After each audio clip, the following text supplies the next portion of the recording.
real estate. I'm Noelle Freisen and I'm Eric Anderson, and we are so excited. We have part 2 today. Part 2 of how to be a developer, how to make $400,000 turn into $4 million. And backed by popular demand, we have Yousuf Khan. Yay! Yousuf, woohoo! And as always, who do we have on our panel Omar today? Sharif, our developer du jour. Wow. All right. So anyway, let's get right into it. So All right. what happens on a daily basis when you wake up in that morning and you've already started being a developer? Like when I wake up in the morning, I think like, oh, I got to get my kids off to school. Mm-hmm. I have 120, associates. I have to make sure they're all not breaking any rules.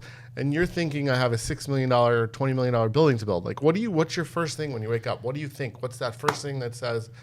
And I'm not talking about like, oh, I have to go to the bathroom. What's the first development thing? I'm glad I'm alive. No, I mean, I guess you're trying to get at is like kind of what the day-to-day is for this kind of work, right? Yes. Mm-hmm. Yeah, so I mean, I think it's let me think about this because you I think we were talking a little bit last time about what's important for people. Like you got to be happy in what you're doing and Yes. and that sort of thing, right? So I mean, for me it's like what part of this do I enjoy the most, and that's usually what I'm trying to kind of Think about in the morning, right? Okay. But the things that you enjoy the most are usually the things that you're the best at, right? So, right, I feel like and there's the things something that there, you're yeah. not really good at are usually the things that are crumbling Yeah. and falling apart. So how do you structure your day so you're also thinking about the things that are pains in the butt, or do you delegate those? I mean, I feel like this is just something that I've learned is like you got to find the right people that for that. This is the one thing I learned. That there's always somebody. If I don't like cold calling or something, there's always somebody out there that loves it. If I don't like, no one loves cold calling, sweetie. Well, then I hope the someone people you can that pay to do I hope it, the right? people that are doing it they do enjoy it a little bit at least. But yeah, you could always find my point is get the best person for that job and put them in place so that it's not something that you have to deal with, right? I think that's part of maturing in your career, whichever one it is. Mm-hmm. Right? So how does that translate to your morning? What are you doing? That's a good question. I mean, I'm if I'm in the weeds on the building side of things, then I'm planning out the next week and planning out the rest of the logistics for today. And if I'm chasing a deal down, then it's kind of I usually have better ideas in the morning of what I could another way I could look at it and so on and so forth. So that's probably what I'm thinking about. Yeah, those two things. So the stuff that I'm working on now and then the stuff that I'm trying to put in the pipeline. So Omar and I, as you know, we just started a development. So I know that when we wake up in the morning, we're like, well, who showed up today? Yeah. Did they show up today? Yeah. Right. Did we break any laws today? Is OSHA coming? Yeah. And I don't even know if we're thinking about the next project in the morning. I think we Right. think about that like at 5 o'clock when I start drinking. Omar doesn't like to drink, but I do. And I definitely am waiting till the end of the day to think about the new thing. Right. So we could talk about what you guys got going on, and we could. Do you have daily meetings with certain people? Are there certain people that you must speak to every single day as a developer? I mean, I of course I have, and we touched on this. I have other things going on, so I mean, I probably spend 30 minutes with my attorney every day. Okay. And then I probably just maybe some of the subcontractors. I probably speak to them. The heads of the firms. I speak to them probably every day. Do you have like an owner's rep or a construction manager, or do you deal with the subs directly? We're dealing with them directly. Okay. So we're general contracting on our own development, and then we're also building for others. So what are the questions that we wake up in the morning? What should we have as CM? Mm-hmm. So what should we be asking our CM? Or what should our CM be telling us in the morning? Construction manager, Construction manager. I mean, I think there should be some sort of reporting back daily and weekly so you know what happened the day before. Mm-hmm. Mm-hmm. So, that'd be probably something that you would want to go over as the last few days. Looks like, there's a lot of people that showed up and, you know, that sort of thing, or didn't show up, or, you know, where we at with this. And then I know that with timelines, when it comes to construction projects, like I've never seen, you know, any project go according exactly to that timeline, right? So that's just how it goes. But I mean, definitely making sure that you're moving at the pace that you want to move, and you have all those things in place with. So like a timeline check, a schedule check. Should we be doing that weekly or daily? I think just there should be some sort of reporting daily as to what's going on that day, especially if you're not on site all day. So you got to know what else is going on, and then of course weekly, like where there should be a meeting weekly where you are, where you're going. Are they sending you what we spent this week on what trades, so on and so forth? And are they sending you a daily report, email, phone call? I mean, it's something that I do is I have like a daily report. I mean, it's like Microsoft Word with some receipts of like stuff that happened, materials we bought, pictures of work that was going on, how many people were on the job, which trades were on the job, that sort of thing. So okay. Do you visit your site every day? The ones that I'm in charge of, yeah.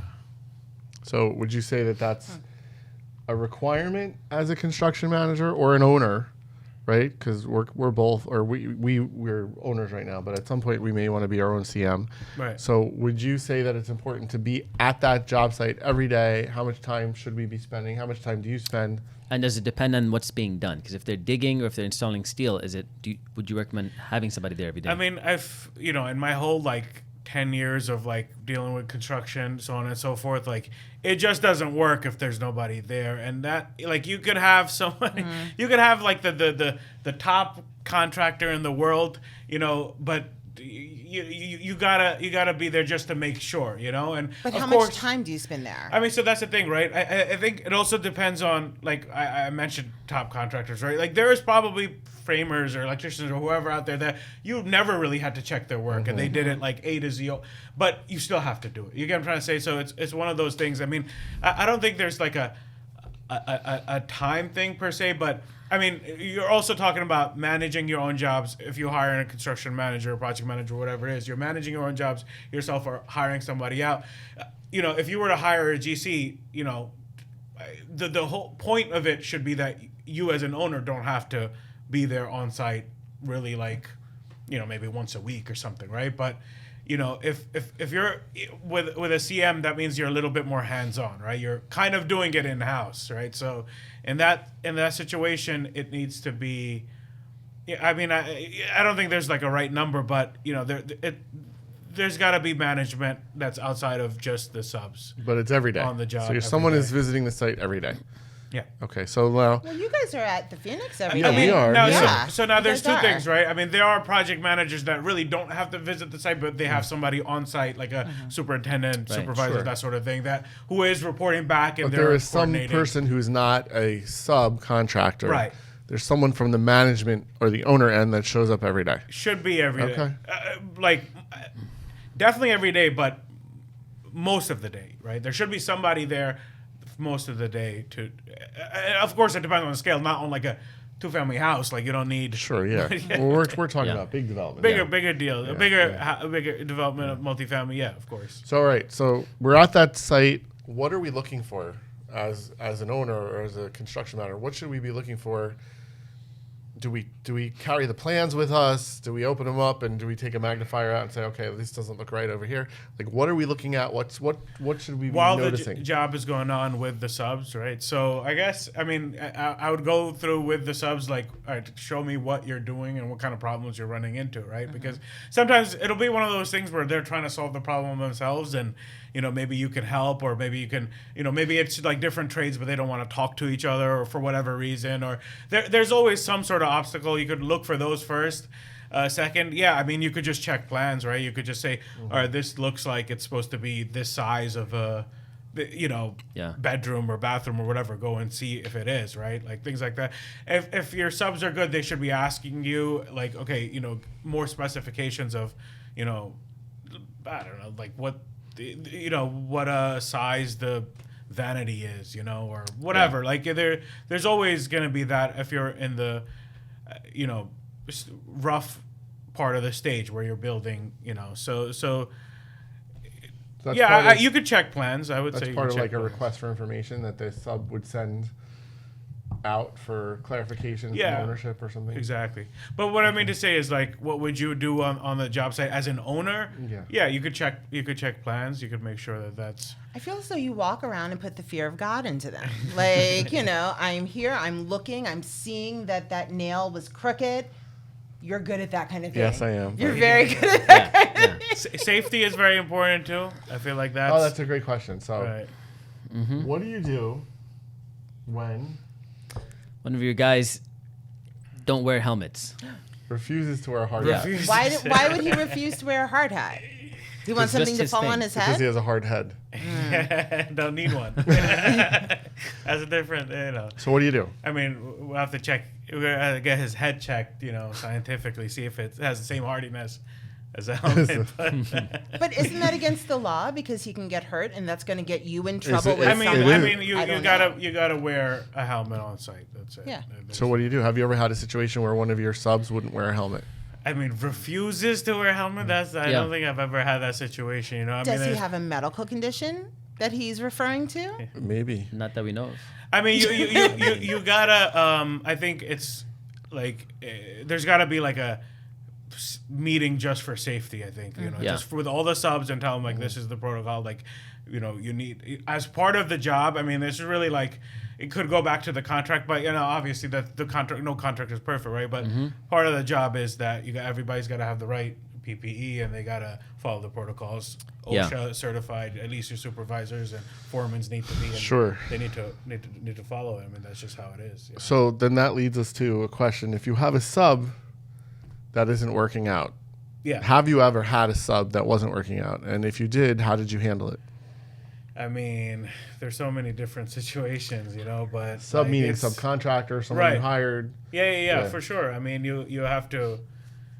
I mean, yeah. If it's bad, if it's not working out, like definitely not working out, you got to fire them. I mean, that's just that. All right, so give us a story. You must have had one. And how do you go about firing the person who's in the middle of a project and you'll have to replace them? I mean, yeah. Usually it costs you more money because Yeah. this is how the nature is, right? Like. Usually, the subcontractor is not putting out money to start the job. So, right, like the way it works out is how much you've paid is probably not equivalent to how much work has been done usually, right?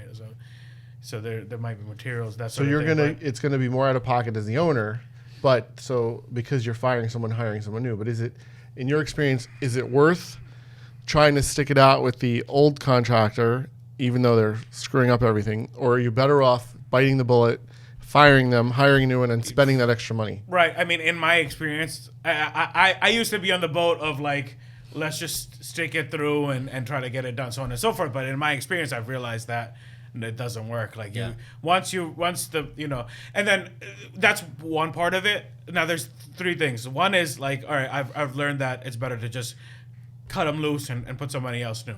Second thing is I've learned to make the contracts better, right? So you gotta, that's something that's obviously an ongoing process, doesn't work right off the bat. And then the third thing is that, you gotta figure, I mean, like, look, we gotta delve a little bit deeper as to what the problem is, because maybe there's some other way to resolve it, right? Like, I mean, I guess that's, three different ways, but the third one being try to resolve it if you can, right? Like, don't just, you're saying it's not working out. I mean, Quality of work. It's just the quality's not there. What do you do? Or How the do you time. resolve But is that going quality? to cost you more money in the long run than if you were Oh, to of course replace it is. them? But Then- you're losing money either way. You're either losing money in time. What I found, or what we found, is when you have a subcontractor who does below standard work, whoever's building upon that is now going to have their Right. stuff all screwed up, and it's just going to be a perpetual problem. That's So right. the question is, do you just cut your losses? So you're saying yes, cut your losses. Right, but I'd love to learn more about exactly what Yeah. the kind of details are, because I mean, there's always, sometimes it's one of those things where you think it's worse than it actually is, or maybe Right. it's something that could be fixed, or maybe you could get them to do it. But I mean, if it's like, it's got to be 5 feet and it's 6, I mean, yeah, of course, that's the, that's not, and that is not even about like quality work in terms of like the finishes. It has to do with like, you're not following the plans, you're not doing it by the scope of work. Yeah. You're not, you're not doing the job. Right, so. and then it's a matter of when do you cut them off? Do you let them fix their own mistakes? 'Cause if you bring somebody else in, I mean, I feel like this is like more of like, I feel like this could apply to so many Yeah. things, but So I mean, you're right. if you're asking my personal opinion, what I would do is like, I would first try to fix it with them. I mean, of course, but yeah, I've had so many instances trying to like metaphorically, hit them in the head with like, hey, what are you doing? And they're not wearing a helmet. And they're Yeah. not wearing a So helmet. give and us like your yeah. worst horror story with a subcontractor. The my God, worst. there's The so one many that we're ones. just going to be like, oh my goodness. Just pick a juicy. Just give us a juicy one that we'll learn from. The guy didn't call, what is it, 1-800-DIG to mark the lines. And then, started digging, and then he said, oh, no, we got to call them. Or it was something like that, where it wasn't called, but we were supposed to call whatever it was, right? Everybody pointed the finger, and then next thing you know, he hits a gas line, and it's just Wow. blowing into the air. Neighbors had to evacuate this, that, the other thing. So. No fire though. No fire. Just a big explosion. Yeah. Oh, An wow. explosion. Well, no, it wasn't an explosion. Thank A God. gas- Oh, but the explosion would have been gas such a good was just story. coming out. Wow. If there was some, it could have been, right? Like, Okay. it could have been pretty bad. But thankfully, we... And did that cost you to repair it? yeah, it was PSA&G. They ended up Charging sending the bill over, and we worked it out. But So now, did that contractor get to stay on the job, or did you release him of his duties? I felt like it wasn't exactly his fault, so I guess that's not that bad of a story. Okay. But if he had marked it out, I think he said, "Oh well, the owner's supposed to mark it out," and that sort of thing. It was one of those. But yeah, you have to. I mean, this was earlier on. I don't risk it at all. Like even if I don't know that I'm gonna start the job, I'll just call the number because it's so easy, 811, right? So you have to call before you dig, but. In this situation, I didn't actually blame him, but So is that the owner's responsibility or his? Because it's everything is ultimately the owner's responsibility. right. So it gets a little bit, when you're the general contractor and then you have a sub and then you're also the owner, then it gets a little bit. Yeah, it's really usually the general contractor's job to call the, and a lot of the subs do it themselves. So it's maybe that's something that's negotiated or something that the general contractor just does. I think we look at it as, even though we may not be the general contractor or the construction manager, any mistakes that happen, we're still going to pay for them one way or the other. Yeah. So we need to double check, cross all the T's, dot all the I's. No, I don't agree with that. So I've heard mistakes out there that if the contract manager or the person messed up and wasn't on site when things were happening and his people messed up, he should be the one to put out the money to fix it. Why is it the owner? Because what if he doesn't have any money? yeah. It doesn't matter. He needs a fund So for then that. you're going to have to sue them or go after insurance. And then now your job is sitting because nobody can move forward because you owe PSE&G $10,000. So as an owner, what are you going to do? Are you going to pay the $10,000 so you can move forward and then maybe sue the guy later? Sure, I have no problem with that. But it's still going to be now your problem. So had you actually done that double check, you would have caught that. Yes, you shouldn't have to do it. But I feel like just in life, It's a bigger picture. you have to check everything. Right. I mean, and I would just add that like things do happen. Like shit happens. Like it's just part of the job. Like especially what? Construction. I mean, a guy hits a gas line and Right. gas is flowing into the air. But I'm just saying, like things happen, and I guess I'm sure you're assuming that things happen, but like there's. If there's something specific, then I could probably tell you like how I would handle it. But yeah. So. Understood. So let's go back to like approvals on a site. How hard is it to how much money do you need to get started for an approval process? And like on average, so if you're taking that $400,000 to invest into a site, what are you making? Like how are you turning your $400,000 into $4 million? Like what's the big way to accomplish this increase in value? That's a good question. So, I mean, the first and foremost, like you gotta you have to have done a certain amount of due diligence on the lot or figure it out.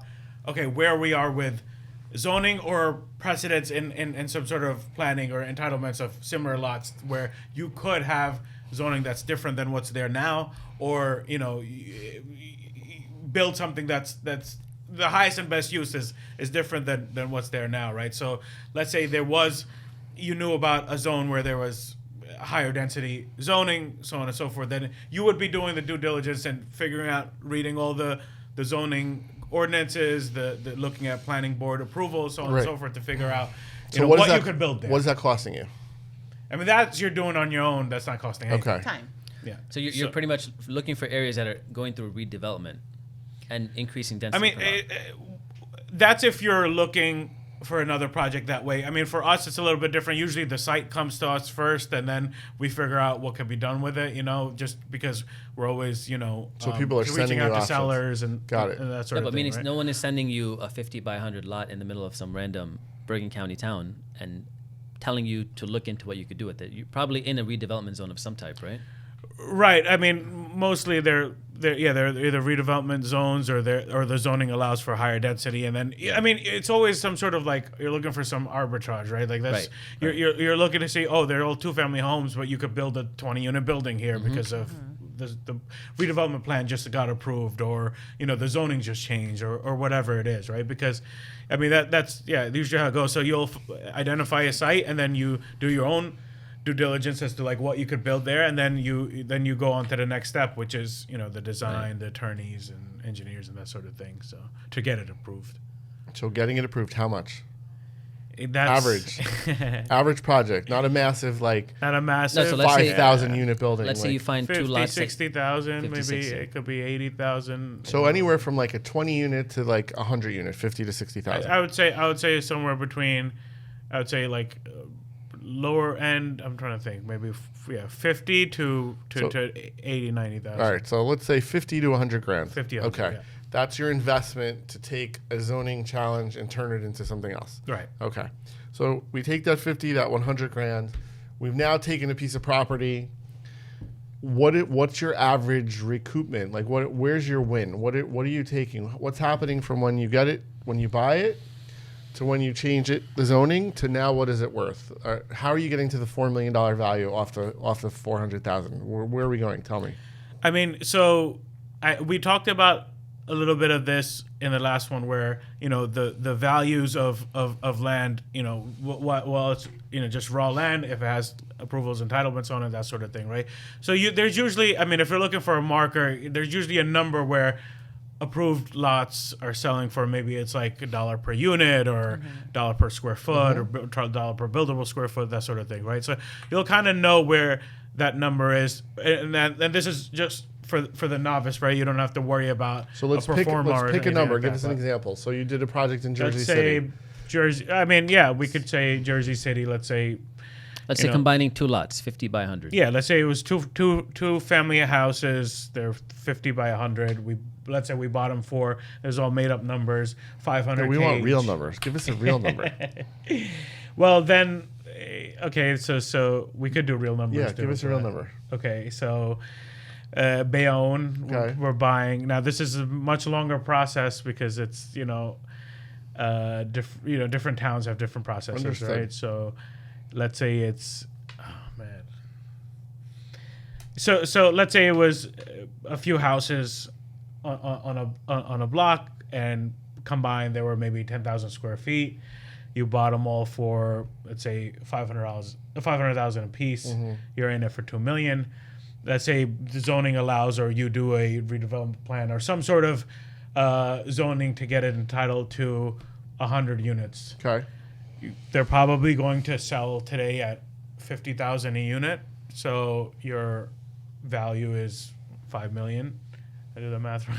So Yeah. that's kind of where the spread is. So you're making, so the value now is $5 million, and you haven't even decided whether you're going to flip that or build it. right. Okay. And you paid how much for the 5 houses, roughly? $2 million. 2.5. 2 million.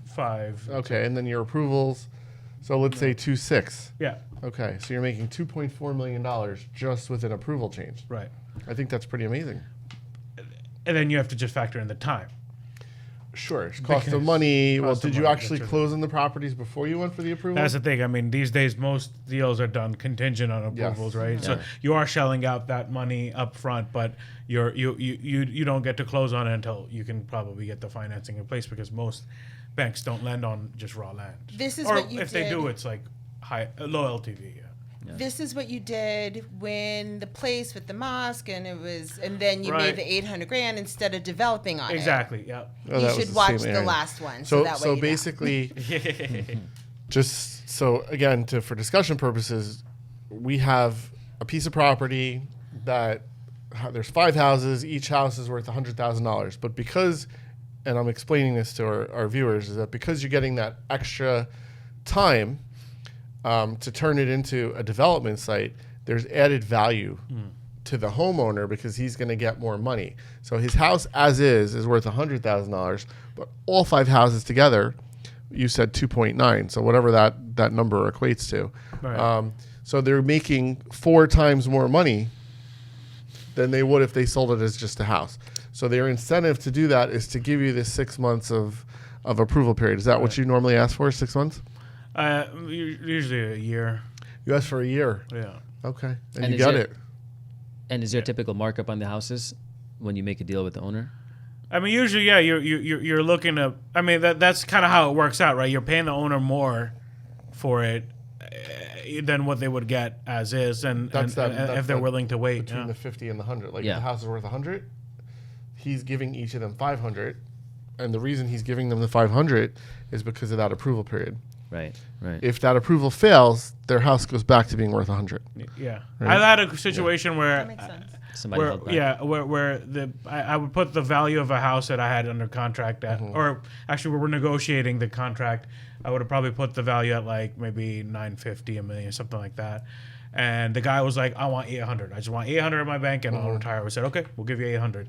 So while we're going back and forth on the contract, the guy was an attorney himself, and whatever the reason was, we never actually signed the contract. Somebody came in and said, "I'll give you 2.5, contingent on getting the 4 houses next to you." So we would have closed in 30 to 60 days, but he was like, "Look, I can't say no to that." Like, like we said, "Hey, look, we could adjust our offer, this and that," but he's like, "Look, it's 2.5. Like, I don't think you're adjusting it Wow. to that point." It's 2.5 That's contingent on 4 other contingent on houses. 4 other houses. Did which they is- get the other 4 houses? I don't think he's yet closed yet. No. Okay. And this has been 4 years now. So that's pie in the sky. 4 years later, he still has no money. Right. Right. And he was trying to retire. But, yeah. I guess he's still working out there.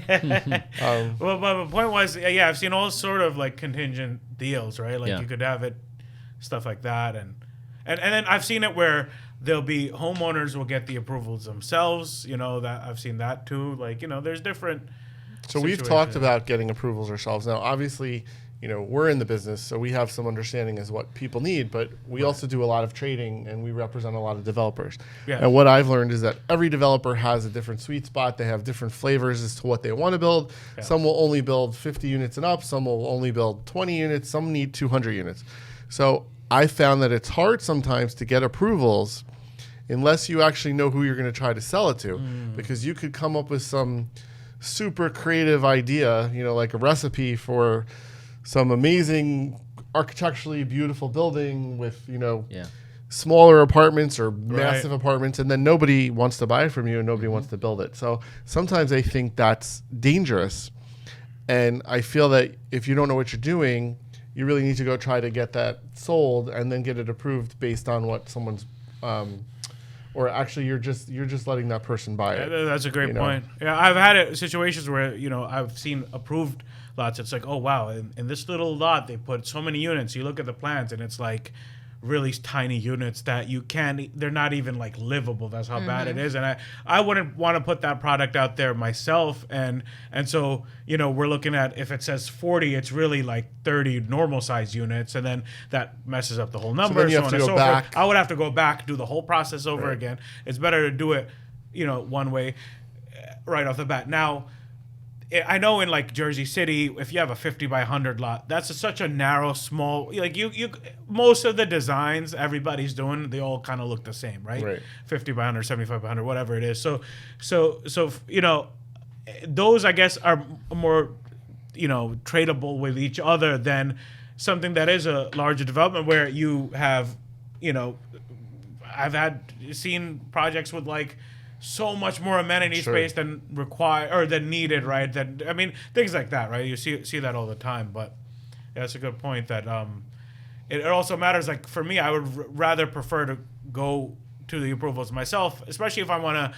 These days, there's a lot of competition in the rental market. You want to put something out that's a little bit different than what else is out there, right? So, however you do that, maybe it's a amenity that nobody has, or maybe it's, you know, some sort of you know, like something special about the design that's actually maybe it costs more than you know, like somebody else is willing to put in. So rather than doing a cookie cutter, Right. you're saying do something more boutique-y. So make it look like a hotel, or put a pool in, or Right. Jacuzzi. Or a someone- bungee cord off the roof. What amenities claim- does the Phoenix have? The building that we're building Mm-hmm. has great amenities. First of all, it's all single occupancy, one bedroom apartments. So we're looking Okay. for that no children type flavor. You know, it's all going to be Children are fine. Children but- are fine, just not Not in this here. building. You know, we're looking for either single people or couples Yep. to come in, and we have like it's going to be like a hotel style flavor, very trendy colors, black ceilings. We have floor to ceiling windows. So our prerequisite was we have to be able to lie on our stomach to be able to and look out the window. So we have that, which we think is really cool. What else do Rooftop we have? lounge, The right? rooftop lounge. Yep. Barbecue. Fire pit. Fire pit, barbecue, you tons of square footage on our rooftop. Yeah. We're gonna have a bocce court up there. Ooh. We have a pergola, and we have views of New York City from that Yeah. rooftop. And that's Yes. also going to be a private rooftop, exclusive for the 24 apartments. We're also in the process of putting in a very exclusive eatery on the first floor, which Amazing. will be able to cater exclusively to the 24 units in the building.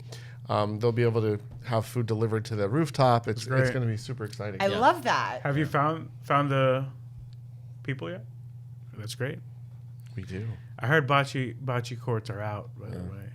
I don't know. Noelle and her fiance play bocce all the time. Is that right? No, tennis and And pickleball. Mm-hmm. Can you fit a pickleball We court up there? probably could, but we're afraid the balls are going to start Yeah, flying yeah, balls that's flying. true. and hitting That's people. gonna be No, a but that down, sounds yeah. amazing. I know, isn't it? It's I'm almost really like I want to excited. move out of my Yeah. house to go live there. You should have one apartment saved for just the people who work here. Well, maybe we could do the Phoenix RE-MIX apartment, Oh, There you and go. with let's all the do money we're remix making, out of it. I love that. and we can have a podcast there. But it's actually pretty cool. One of the units has a private deck, so Nice. Yeah. we're excited about it. You know, it's Very going to be cool. state of the art, controllable, smart units. Yep. Our kitchens are very unique. Okay. We're not doing traditional cookie cutter. They're Yeah. more No, sleek. no white shaker. Definitely It's no modern, white shaker. modern building. Yeah. You know, That's the way to go. we do have some challenges, you know, because some of us want to spend more money than others, but we're working through it. We're getting there. So that leads me to a question: how do you deal with your finances as a developer? Who handles your bank draws? Who handles your day-to-day projections? Is someone telling you how much money you need, or are you figuring all this out on your own? Yeah, I mean, it's mostly figuring out on your own. But you know, there's a lot more. I feel like, you know, things have changed a lot more than years ago, where there's more software now that kind of handles it, and you know, there's Yeah. you know, you kind of have an idea of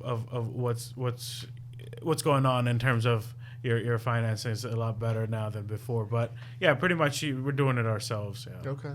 So I have no idea. Omar's in charge of finance. So you collect all the invoices. Lien I have no waivers? idea. Somebody else is in Somebody charge else of it. does. so- Okay. So who's that somebody on the team? Is it part of the GC's team or? I mean, it's a little bit more of a collaborative effort, but you know, Okay. there's somebody that handles like just the bank draws. Administrative and Got it. accounting side of things. Yeah. Okay. So Omar looks at every contract and tries to analyze which is the best contract. Yeah. He tries to determine, Yeah. are people padding their contracts? Yeah. Is there someone in there that's taking like a referral fee that we Yeah. don't know about? Right. He scrutinizes for that. How do you prevent a contractor or a middleman from like building in fees into some of your contracts? I mean, it's one of those things like some things are just unavoidable, right? Like I just Yeah, feel like that's what I like realized. sometimes it's just part of I knew this. A buddy of mine used to have a dessert store, and he was would say like when it comes to like people stealing, like it's just gonna happen. It's just part of the cost of doing business, right? I mean, I think I think the framers on one of the projects we did was like a subcontractor of another subcontractor, and it was so like convoluted, and we were paying this one guy, and then so on and so forth. Thankfully, everybody got paid, and the job got done. And now we're doing the projects with just the guy that was doing the job. But these things are very common, especially in commercial real estate when you're building. Because everyone has to eat, so everyone tries to get paid. Right, or it's just how it goes because, maybe the subcontractor is not good at going out and bidding jobs and one person is. Or maybe it's, there's some sort of agreement with a bunch of different crews, even though they're separate companies. Like, there's always a lot of different things going on. But, how do you figure out? I mean, you have to estimate things yourself, and then you have to get multiple bids, and then you have to kind of figure out negotiate, and then if there's some dude that's getting some money off of the contract or whatever it is, and that's just how it but the work is good, and they're showing up and so on and so forth, then I mean it almost doesn't matter, right? So let's say and I feel like it's not as commonplace as you might think. You don't really. So let's take a trade like framing. You have a GC who brings you 3 different bids. They're all pretty similar: 350, 370, 380. Right, very similar. And you don't know the pricing and where it should be. How would you verify that that's even in the right price range? I take it back. I mean, I wouldn't say it's rare, but it is common. But it's across the board. It's backtracking. It's across the board. No, I'm just thinking about things, but yeah, you have to learn to avoid it, right? So okay, 3 bids, they're all the same. They're similar, and he's saying They're pick similar. this one, but you don't have your own framer to bid, so you don't know where the price should be. So is it a range of 350 to 380? How do you verify what if the price should be 250? Right. I mean, that's just you. So do you get a value engineered, or how do you go about figuring out if that's even in the right? I mean, you could go as far as hiring a third party to estimate it for right? you. If you're not estimating it yourself, you could do that. Do you work with third-party estimators? I mean, yeah, there's a few that I've worked with, but I mean, you could go out and get your own bid. You could. Right? Yeah. So do you feel like these are things as you go forward and as you do multiple projects, it just becomes easier? Yeah.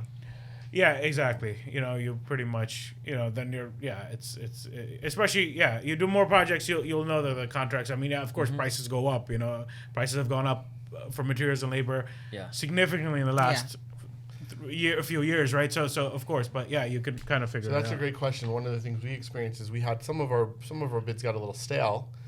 So we had to rebid them, and some of the pricing changed. Yeah. We also had some of the bids go down. So my question is, how long do you let a bid sit before you feel you should reprice it? So if you go to a contractor, right, and it's 4 months after the bid, and there's a lot of commodities, a lot of wood or metal, whatever, in this bid, right, and we all know that those things fluctuate as, I guess, daily, right? As to when they're being purchased from whatever supplier they're getting. When would you rebid that? Because we ran into a situation, was it with wood, I think? Yeah, lumber. Where the lumber prices are down compared to a few months ago. Yeah. But we were actually going through, and we were going to look at a bid, and just for kicks, we were like, we want to get today's price. And someone who we were asking was not, at least I felt, they were not going to offer us today's price. Yeah. And because we asked for today's price, all of a sudden, oh yes, we're going to get today's price, and it went down like 10%. Yeah. We saved like $40,000. Yeah, he was using a bid that was only a few weeks old too. I mean, I think a lot of guys will just put 30 days and then it really doesn't matter, right? If it's day 45, right? But Yeah. I'd probably say 95 days, especially if, I mean, usually it's the other way around where you don't want to, Things are say going up. rebid because you're like, this is a good price. It probably went higher. Like, So let's do you do a actually deal. check that stuff, or do you just, once you feel comfortable it fits your budget, you're just like, we're good? I mean, I think when it comes to the things where there's a little bit more fluctuation in terms of pricing, like materials, then I would try to separate that labor and materials separately, where you procure the materials yourself, that sort of thing. So, my question to you, back to you mentioned about having subcontractors Yeah. and how you had a sub working for a sub working for a sub. So, Yeah. we ran into a situation where we had a sub, which had a sub, which had a sub, and I just felt violated. And I don't like to be violated, and Right. I think Omar wasn't too excited No. about it either. Explain, He also can you- doesn't can like- you wait? Explain why that bothered you so much. Can you Because let I'm the like, viewers know? who the hell is in charge? Right. And it was like, I thought we hired you. Yeah. Like Right. we hired Joe, right? But then Joe had Chris, and then Chris had Bob, Yeah. right? So Yeah. when we would go to the Right. site, we're like, Bob's hi, like, Bob. hi, and who the you're hell like, are you? right. Because we Yeah. didn't hire Bob. Right. We hired Joe. Yeah, So yeah. like that was something that I'm not used to happening, and course. I was very off put by that. Right. So, I mean, in our situations, the people and Bob in my situation was very professional, did the job right, didn't cut any corners, so on and so forth. So, I couldn't complain, right? But I totally get it, right? So, and I mean, it's is Bob doing the right job? That's where we had our issue. He wasn't. So that's where it became an issue. But if it went, Bob's gotta go. yeah, Bob the Builder, Bob the Builder. as people with kids would understand what that is. But I don't even know if it was the right job. I just think it was just not what I had expected, and I was just like, Well, what if the? you hire one person, you expect that person to have accountability for everything. And Did there they should have been still transparency or something. Correct. There was none of that. Or even one of those things where, like, if there's like two other people that are making money off of a single contract, then that means that's less left for Bob, and Bob will have to cut corners because and that's he's not exactly really what it getting was. paid So they that- took a Really? long time to do the job. They didn't necessarily cut corners, but they took their sweet time. And they were telling us they're saving money, but there was two people getting paid on it, right. and that's where the conflict began. So is yeah, that a I know. red red flag for you? I mean, yeah, that's definitely If the a red job's flag, being yeah. done right, it doesn't matter, right? But if it's I delayed mean, and stuff, then you we're could paying get for it. lucky in the sense that the job is being done right, so on and so forth. But Yeah. but like I said, Yeah. you've got to Okay. do what you can to avoid that, right? Like, you Right. got- and it also matters when it comes to like insurance, right? Because you got to make sure that these people. Sure, so many factors. So again, Yeah. taking that 400, turning into 4 million.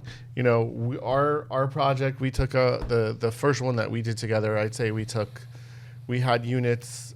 We took our land from, I'd say, pre-approval pricing, Yeah. okay, of 400,000, Okay. and then took it up to a approved value for our bank. Our bank approved the land at how much?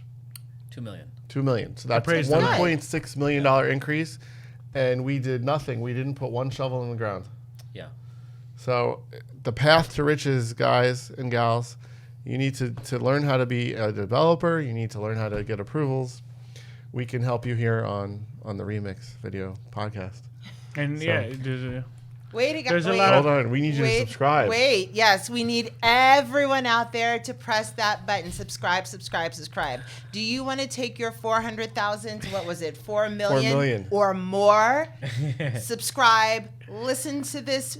What are we, a podcast? Listen to this podcast. Follow us on Apple Podcasts, Google Podcasts, Spotify, YouTube, anywhere where you get your podcasts. And Yousuf, it was a pleasure. We look forward to having you on again. Yes, let's for do part it. 3, 4, 5, and 6 of how to teach Eric and Omar how to develop a building. So remember, if you visualize it, you can own it. yes. We'll see you next time. Bye, guys. Bye.